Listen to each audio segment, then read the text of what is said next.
సత్యమణి ఊర్మిళ గారు ఉన్నారు. బేసిక్గా మొదటి నుంచి కూడా ప్రోత్సాహం అనేది కుటుంబంలో ఖచ్చితంగా ఉండాలి. ఎందుకంటే ఆయన ఎదిగిన దగ్గర నుంచి ఇప్పటివరకు కూడా పార్టీ నిలబెట్టాలంటే కూడా ఖచ్చితంగా కుటుంబ సపోర్ట్ అనేది ఉండాలి.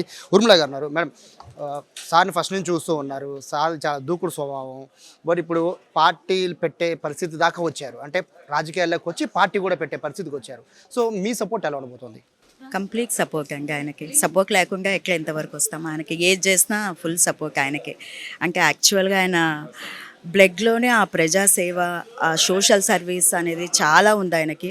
అంటే నాకు పెళ్ళి చేసుకునే ముందు కూడా ఒక మాట చెప్పే చేసుకున్నారు, నేను ఫ్యామిలీతో స్పెండ్ చేయను, ఖచ్చితంగా నాకు కుదరదు, నువ్వు దీనికి అంగీకారం అయితేనే మనం చేసుకుంటాము.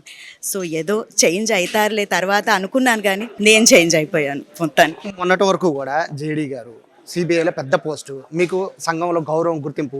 జేడీ గారి వైఫ్ అంటే ఒక పెద్ద ప్రత్యేకమైన గుర్తింపు ఉండేది. బట్ ఇప్పుడు రాజకీయ నాయకుడు జేడీ గారు. సో ఇప్పుడు మీరు ఆ హోదాలు అవన్నీ కూడా పక్కన పెట్టాల్సిన పరిస్థితి ఉంటుంది.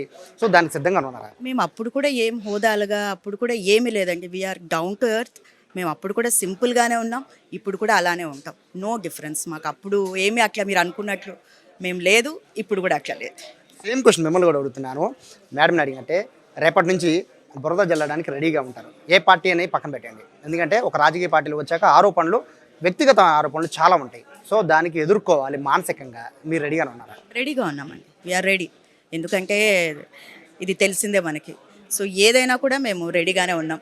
పార్టీ పెట్టే ముందు చర్చించారండి మీతో? అంటే ఇలా పార్టీ పెడదాము అనుకుంటున్నారు అని చర్చించారా? మీరేమనుకున్నారు? తప్పకుండా ఆయన ఏం చెప్పినా కరెక్ట్ చేస్తారని నమ్మకంతో వేరే సెకండ్ ఆలోచనే లేదు.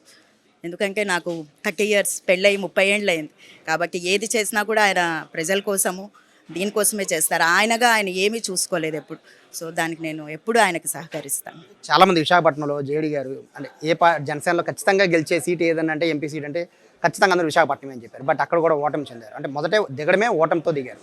బట్ ఇప్పుడు పార్టీ పెడుతున్నారు. 175 నియోజకవర్గాల్లో తిరగాలి, అందరితో కలిసి పనిచేయాలి, గెలుపు ఓటములు కూడా మళ్ళీ డిసైడ్ అవుతాయి. సో దాని భవిష్యత్తు డిసైడ్ చేస్తుంది. సో ఈ నేపథ్యంలో మీరు ఏం చెప్తారు జేడీ గారికి? ఆయన చెప్పిందే ఇప్పుడు మీడియా వాళ్ళందరూ మీరు ఉన్నారు కదా. సో మీడియా మిత్రులతో అంతా నేను కూడా చెప్పేది ఏంటంటే, అందరికీ అక్కా చెల్లెలు, అన్నదమ్ముళ్ళు, దాని తర్వాత పెద్దలు, తల్లిదండ్రులు అందరూ మీరు ఆలోచించి ఒక రామరాజ్యం రావాలి అంటే తప్పకుండా జై భారత్కి ఓటేయాలని నేను కోరుకుంటున్నాను.